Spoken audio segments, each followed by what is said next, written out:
24 breaking. Ernakulam കല്ലൂരിലെ greeds public സ്കൂളിലെ ഓമന മൃഗങ്ങളെ അണിനിരത്തിയ pet ഷോയിൽ റിപ്പോർട്ട് തേടി വനം വകുപ്പ്. സോഷ്യൽ ഫോറസ്ട്രി വിഭാഗമാണ് റിപ്പോർട്ട് തേടിയത്. കുട്ടികളെ ആനപ്പുറത്ത് കയറ്റിയതിനും വിശദീകരണം തേടിയിട്ടുണ്ട്. നിതിൻ അംബുജൻ കൊച്ചിയിൽ നിന്ന് ചേരുന്നു കൂടുതൽ വിവരങ്ങളുമായി.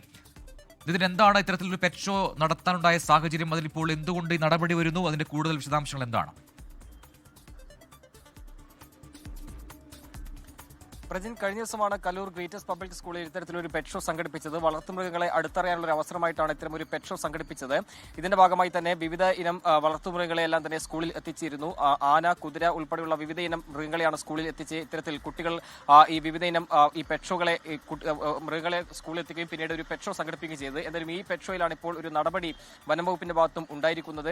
സോഷ്യൽ ഫോറസ്ട്രി വിഭാഗം എറണാകുളം ഡിവിഷനാണ് ഇപ്പോൾ ഇത്തരം ഒരു റിപ്പോർട്ട് തേടിയിരിക്കുന്നത്. ഇന്ന് സ്കൂളിൽ ഈ ഉദ്യോഗസ്ഥർ നേരിട്ട് ചെന്നിരുന്നു. അവിടുത്തെ പ്രിൻസിപ്പലിൽ നിന്നും ഇതുമായി ബന്ധപ്പെട്ട് വിശദീകരണം തേടിയിട്ടുണ്ട്. എന്ത് സാഹചര്യത്തിലാണ് ഈ കുട്ടികളെ ആനപ്പുറത്ത് കയറ്റിയെന്നൊരു കാര്യമാണ് ഇപ്പോൾ വിശദീകരണമായി ചോദിച്ചിരിക്കുന്നത്. എന്തായാലും ഇത് തുടർ നടപടിയായിട്ട് ഒരു റിപ്പോർട്ട് ആവശ്യപ്പെട്ടിരിക്കുകയാണ്.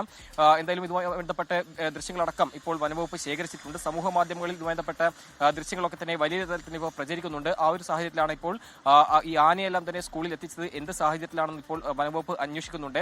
ഇതിൽ എടുത്തു പറയേണ്ട ഒരു കാര്യം, വൈൽഡ് ലൈഫ് പ്രൊട്ടക്ഷൻ ആക്ടിന്റെ ഷെഡ്യൂളിൽ പെടുന്ന മൃഗങ്ങളെ എത്തിച്ചിട്ടുണ്ടെങ്കിൽ അതുമായി ബന്ധപ്പെട്ട തുടർ നടപടി എന്തായാലും വനംവകുപ്പിന്റെ ഭാഗത്ത് ഉണ്ടാകുമെന്നാണ് ഇപ്പോൾ വനംവകുപ്പ് അറിയിക്കുന്നത്. സ്വാഭാവികമായിട്ടും ആ നിലയിലൊരു ഈ ആന ഈ സ്കൂളിൽ എത്തിക്കുന്നതിൽ ഇതുമായി ബന്ധപ്പെട്ടൊരു അനുവാദം നൽകിയിട്ടുണ്ടോ അല്ലെങ്കിൽ അനുവാദം തേടിയിട്ടുണ്ടോ തുടങ്ങിയ കാര്യങ്ങളൊക്കെ പരിശോധിക്കുന്നുണ്ട്. അത്തരം അനുവാദം നൽകുന്നൊരു രേഖകളൊക്കെ തന്നെ അപേക്ഷകളൊക്കെ തന്നെ നൽകിയിട്ടുണ്ടോ തുടങ്ങിയ കാര്യങ്ങളൊക്കെ പരിശോധിക്കുന്നുണ്ട്. അങ്ങനെ ഒരു കൃത്യമായ അപേക്ഷയോട് കൂടി തന്നെയാണ് ആ ഒരു നടപടിയെങ്കിൽ മറ്റ് തുടർ നടപടിയിലേക്ക് പോകില്ല. അതല്ലാതെ അപേക്ഷ നൽകാതെയാണ് ഇങ്ങനൊരു മൃഗങ്ങളെ എല്ലാം തന്നെ ഇവിടെ എത്തിച്ചത് ഷോ സംഘടിപ്പിച്ചതെങ്കിൽ സ്വാഭാവികമായിട്ടും വനംവകുപ്പ് അത്തരമൊരു നടപടിയിലേക്ക് പോകാൻ തന്നെയാണ് സാധ്യത. അതിന്റെ റിപ്പോർട്ടാണ് ഇപ്പോൾ തേടിയിരിക്കുന്നത്. കഴിഞ്ഞ ദിവസമാണ് പെറ്റ് ഷോ കല്ലൂർ ഗ്രീറ്റസ്റ്റ് പബ്ലിക് സ്കൂളിൽ സംഘടിപ്പിച്ചത്.